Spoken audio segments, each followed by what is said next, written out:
मैं ज़फ़रुल्लाह खान, सेवानिवृत्त मुद्रा विशेषज्ञ, पुरातत्व एवं संग्रहालय विभाग, जयपुर। मेरे द्वारा प्राचीन सिक्कों पर 8 किताबें प्रकाशित की गई हैं।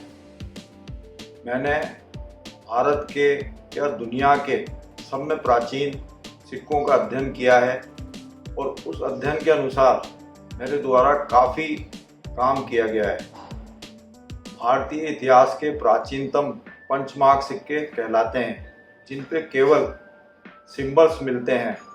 इन्हें भारतीय मुद्रा इतिहास में आहत सिक्के कहा जाता है। आहत सिक्के इसलिए कहा जाता है कि इन्हें ठोक कर बनाया जाता था, लेकिन मैंने मेरी पुस्तक में इन्हें सिंबल्स कॉइन कहा है, चिन्हित आहत मुद्राएं, ताकि लोगों को पता लगे कि चिन्हों के आधार पर भारतीय क्षेत्र को उस समय डिवाइड किया गया था। हर पंचमार्क सिक्के पर सूर्य का सिंबल्स मिलता ही मिलता है। उसके अलावा क्षेत्र के अनुसार बाकी के सिंबल्स आगे चेंज होते रहे हैं। पंचमार्क सिक्कों पर सूर्य, 6 आर्म सिंबल्स में भी वैरायटी क्षेत्र के अनुसार अलग अलग उसमें वैरायटी दी गई है। तीसरा सिंबल 3 आर्च हिल का मिलता है, 3 पहाड़ियों के ऊपर अर्धचंद्रमा। ये काफ़ी ज़्यादा मुद्राओं पर मिलता है। बाद में आगे जाकर ये तीसरा सिंबल्स हाथी के रूप में या बैल के रूप में परिवर्तित होता रहा है। मेरे द्वारा पहली बार अपनी पुस्तक में इन चिन्हों को आइडेंटिफाई कर नाम दिया गया है। इससे पहले भारतीय इतिहास में किसी भी किताब में इन सिंबल्स के नामकरण नहीं किया गया था।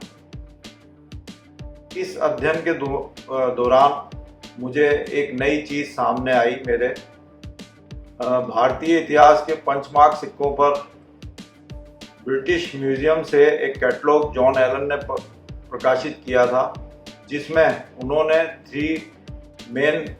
3 ह्यूमन फिगर्स को 3 मैन लिखकर प्रकाशित कर रखा है।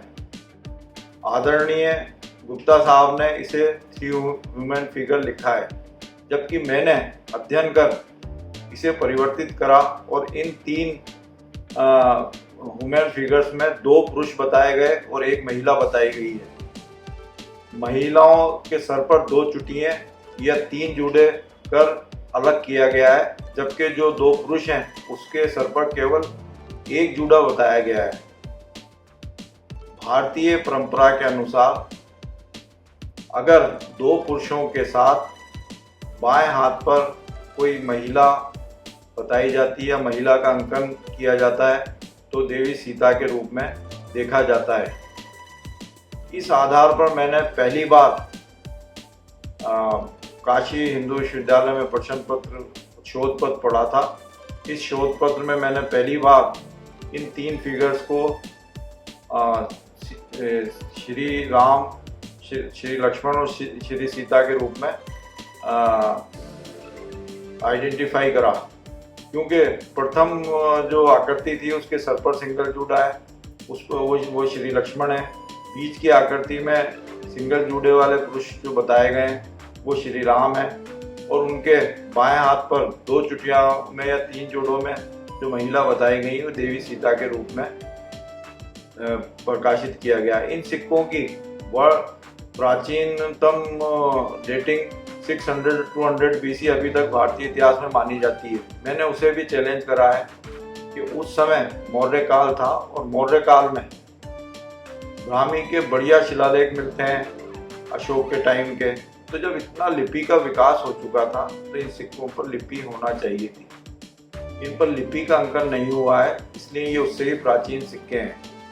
मुद्रा क्षेत्र में काम करने वाले कई विद्वानों ने इस बात को माना है कि ये पंचमार्क सिक्के भारतीय इतिहास के 600 BC से पहले ही प्रचलन में मौजूद थे।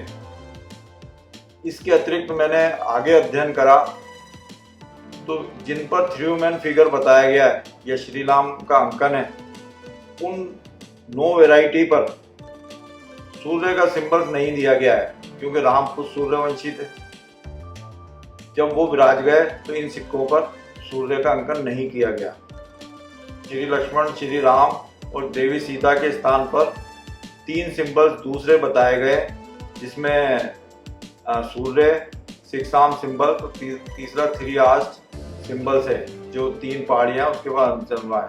तो बाकी के 2 जो आगे वाले सिंबल्स हैं इसके साथ, वो राम वाले सिक्कों पर कॉमन है। तो इस तरह के 10 वैरायटी के सिक्कों पर जो मैंने श्री राम जिस पे अंकन कराया उसके सूर्य के साथ अलग कॉम्बिनेशन के भी सिक्के मिले हैं। भारतीय इतिहास में पंचमार्क सिक्के पेशावर से लेकर पूरे इंडिया में कन्याकुमारी तक फैले हुए थे, जिनका नक्शा भी मैंने अपनी किताब में पब्लिश करा है और मैं नक्शा आपको बताना चाहूँगा।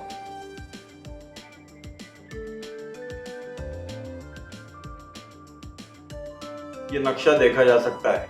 पूरे जो स्टार बताए गए, ये सारे स्टार वाले स्थान जो है आइडेंटिफाई हैं, और ये वो होड हैं जो पब्लिश्ड हुए हैं। कहाँ पब्लिश्ड हुए हैं इसका भी मैंने साइड में उल्लेख करा है। पूरे भारतवर्ष में पंचमार्क सिक्कों का इतनी तादाद में मिलना इस बात का द्योतक है कि पूरे भारतवर्ष में मौर्य काल से पहले एक बहुत बड़ी सल्तनत रही है, और ये उसी सल्तनत के सिक्के हैं। भारतीय इतिहास में मौर्य काल में मैं फिर उस बात को दोहराऊंगा कि बहुत बढ़िया ब्राह्मी के शिलालेख मिलते हैं, और इन शिलालेखों के आधार पर ये कहा जा सकता है इतना लिपि का विकास हो गया तो सिक्कों पे लिपि क्यों नहीं है। इसलिए नहीं है कि ये उससे भी पुराने सिक्के हैं। आप देख सकते हैं ये कॉम्बिनेशन देख सकते हैं। प्रथम 1 2 3 पे सूर्य है पहले वाली टेबल में, 6 आर्म सिंबल्स है और 3 आर स्टिल है। उसके नेक्स्ट टेबल में जो बताया गया है उसमें श्री लक्ष्मण, श्री राम और देवी सीता के साथ जो दो 4 और 5 पे जो नंबर पे बताया गया है वो 4 5 इधर वाली टेबल में भी मौजूद है। तो ये बिल्कुल स्पष्ट है कि श्री राम का ही अंकन है। इसके अतिरिक्त मेरे द्वारा कालीबंगा म्यूजियम की विजिट की जा रही थी। उस समय मेरे द्वारा एक टेराकोटा देखा गया। इस टेराकोटा पे भी पंचमार्क सिक्कों के अनुसार सिंबल्स बताए गए हैं 3 वुमेन फिगर के। ये बीबी लाल साहब ने जब 1962 से 68 में जो एक्सकवेशन कराया था उसके दौरान ये सील मिली थी, जिसका अभी एसआई ने उस वाले एक्सकवेशन की रिपोर्ट पब्लिश करी है, उसमें ये दिया गया है। इस पर भी मेरा ये मानना है कि इस पे श्री लक्ष्मण, श्री राम और देवी सीता का अंकन है। ये आर्टिकल मेरा राजस्थान इतिहास कॉन्फ्रेंस में भी पब्लिश हुआ है। इस किताब में मैंने ये सारा विवरण प्रकाशित किया है। ये 2000 पहली बार पंचमार्क सिक्कों को एरो के साथ बड़ा बताकर सिंबल्स को आइडेंटिफाई किया गया है, ताकि शोधकर्ताओं को, आम आदमी को इन सिंबल्स का ज्ञान हो सके। इससे पहले किसी भी पुस्तक में इस तरह का प्रकाशन नहीं मिलता है।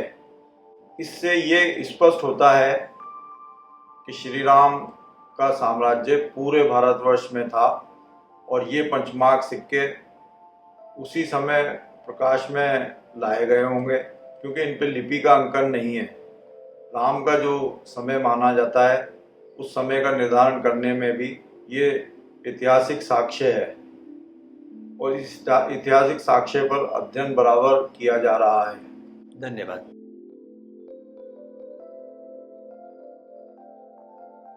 अगर आपने कॉइनस्टार्स चैनल को सब्सक्राइब नहीं किया है तो कृपया इसे सब्सक्राइब करिए और पास में लगे हुए बेल आइकन को भी दबाइए, ताकि हमारे आने वाले सारे एपिसोड्स की जानकारी आपको लगातार मिलती रहे। धन्यवाद। फिर मिलेंगे बहुत ही जल्दी और एक नए और रोचक सिक्के की जानकारी लेकर।